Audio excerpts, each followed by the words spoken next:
السلام علیکم سر، اپنا نام بھی بتا دیجیے. اور میرا نام ملک زعفران ایڈوکیٹ ہے. میں سابقہ general secretary district bar Chakwal ہوں. ایک تو تھوڑا سا جو حبام ہے وہ دور کر دیں. جو کچھ یہ پاکستان میں ہو رہا ہے اور جو کچھ اس کے خلاف رد عمل آ رہا ہے، یہ اداروں کے خلاف رد عمل نہیں، یہ فوج کے خلاف رد عمل نہیں. یہ چکوال جو ہے مارشل ایریا ہے. ہم فوج کے بے پناہ عزت کرتے ہیں. ہمارے گھروں سے 4 بندے افواج میں ہیں. ہم فوج کو سیلوٹ کرتے ہیں، شہداء کے ساتھ اظہار یکجہتی کرتے ہیں. یہ چند بندوں کے خلاف احتجاج ہے جنہوں نے اس ہنستے بستے ہوئے گھر کو اجاڑا ہے. جو سول جو سپرمیسی ہے اس کو تسلیم نہیں کرتے. یہ اس کے خلاف احتجاج تھا. یہاں پر بیٹھے ہوئے وکلاء کا تعلق صرف پی ٹی آئی سے نہیں ہے، تمام سیاسی پارٹیوں کے یہاں پر وکلاء بیٹھے ہوئے. صدر ڈسٹرکٹ بار کے احمد رضا خان، جنرل سیکرٹری عتیق رسول ایڈوکیٹ، تمام جو پولیٹیکل پارٹیوں سے تعلق رکھنے والے، جو تعلق نہیں رکھنے والے، تمام وکلاء ہیں. جہاں پر آج بہت زبردست آرگومنٹ ہوئی. جہاں پر نہ صرف سمیع صاحب جو وکیل ہیں ان کے عمران ریاض کے وہ تھے، ملک شاہد اقبال، امیر بٹ صاحب، شیخ ظفر حسن، بہت ہی جاندار انہوں نے آرگومنٹ کیے ہیں کہ یہ ڈبل جیو پارٹی ہے. ایک اوفینس میں آپ نے پورے پنجاب میں اس کے خلاف 20 سے 22 جو ہے ایف آئی آرز کاٹ دیتی ہیں. یہ بیسک نیچرل جسٹس کے بھی خلاف ہے. اور جو کچھ ہو رہا ہے، جہاں سے یہ ہو رہا ہے، وہ آپ بھی جانتے ہیں، ہم بھی جانتے ہیں. ہم آپ کے توسط سے، اس ڈسٹرکٹ بار چکوال کے توسط سے، ہم ان حکام تک یہ آواز پہنچانا چاہتے ہیں کہ خدا را اس ملک پر رحم کرے. اللہ کا نام لے کر اس ملک پر رحم کریں، اس کو بند کریں. آپ نے جو ایاز امیر کے ساتھ کیا، پوری دنیا میں جو آپ کی جگ ہنسائی ہوئی وہ آپ کے سامنے. آپ جو عمران ریاض نے اگر کوئی جرم کیا ہے تو ہم کہتے ہیں اس کا فیئر ٹرائل کریں.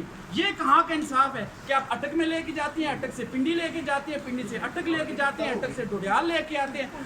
رات کی لاہور کی پولیس ہے اسے لینے کے لیے یہاں پر آئی ہے. تو میں آپ کے توسط سے، اپنے اس فورم سے، اور ایک پیغام بھی دینا چاہتا ہوں. خدارہ ہوش کے ناخن لیں. مشرف جو مکے لہراتا تھا، جب وکلاء نے اس کے خلاف تحریک شروع کی تھی تو اسے چھپنے کی جگہ نہیں ملی تھی. اس وقت سے بچے کہ جب پاکستان کے وکلاء اکٹھے ہو کر اور متحد ہو کر آپ کے خلاف جدوجہد شروع کریں. بہت شکریہ. سر، ایک اور بات آپ سے کرنی ہے.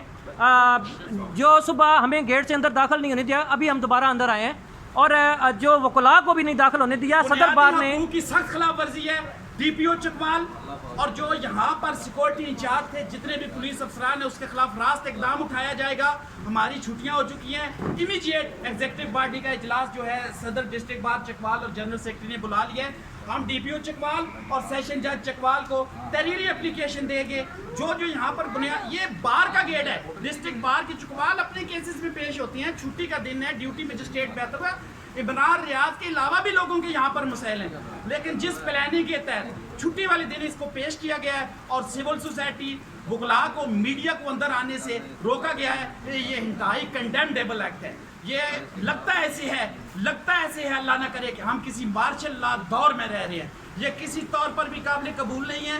وکلاء کی آواز نہ کبھی دبائی جا سکی ہے، نہ دبائی جا سکے گی انشاءاللہ. آپ کو کیا لگتا ہے کہ یہ جو ایکٹ یہ کر رہی ہے موجودہ حکومت، یا جو بھی فاشسٹ حکومت ہے، امپورٹڈ حکومت ہے، جو ایکٹ یہ کر رہی ہے، وکلاء اس کے اوپر کیا ایکشن لیں گے اور اس کے کیا نفاذات نکلیں گے؟ میں یہاں پر کوئی پولیٹیکل بیان بازی نہیں کرنا چاہتا. میں پی ٹی آئی کا ممبر نہیں ہوں، لیکن ایک بات آپ بھی جانتے ہیں، میں بھی جانتا ہوں، کرنے والے کوئی اور ہاتھ ہیں. یہ نہیں کر رہے، ان سے کروایا جا رہا ہے. یہ آپ کو بھی پتا ہے، ہمیں بھی پتا ہے. میں آپ کے توسط سے، جو مقتدر لوگ ہیں، شخصیات ہیں، جو اداروں کو اپنی شہنشانیت کا دوام بخشنے کے لیے یہ تمام اقدامات کر رہے ہیں، وہ ہوش کے ناخن لیں. اور جو سول گورنمنٹ ہے وہ مفلوج ہو کر رہ گئی ہے. آپ یقین مانیں کہ ڈی پی او صاحب چکوال ایک پی ایس پی آفیسر ہیں، سیشن جج صاحب یہاں پر بیٹھے ہوئے ہیں، لیکن انتہائی افسوس کے ساتھ کہنا پڑتا ہے کہ آج جو مفلوج یہ حالت دیکھی ہے میں نے ڈسٹرکٹ بار چکوال کی اور بورڈز کی، تو یقیناً ہم تو وکیل ہیں. یہاں پر جو ایک عام پڑھا لکھا عام شخص جو ہے سول سوسائٹی کا، وہ بھی یہ بات سمجھ چکا ہے کہ ان ہاتھوں میں کچھ نہیں ہے. یہ ڈوریاں کہیں اور سے لہرائی جا رہی ہیں. آپ کے توسط سے میں بار بار یہ کہہ رہا ہوں کہ ان جو فرضیات آپ نے شروع کی ہوئی ہے، اس کو ختم کریں اور آئین کے مطابق. ایک آخری کوشچن یہ ہے کہ یہ جس طرح کے 17-18 پرچے کاٹے گئے ہیں، جس طرح اس کو ذلیل کیا جا رہا ہے ایک تھانے سے دوسرے تھانے میں، ایک ضلع سے دوسرے ضلع میں، اس کے پیچھے کوئی نفسیاتی مریض قسم کا بندہ نہیں لگتا؟ یہ فرسٹریٹ ہو چکے ہیں کرنے والے. یہ جو بات عمران ریاض کرتا ہے نا، عمران ریاض بات کرتا ہے جوش اور جذبے اور بلبلے کے ساتھ. اس کے فالورز ہیں ہزاروں. یہ بات گاما، پھتا، نورا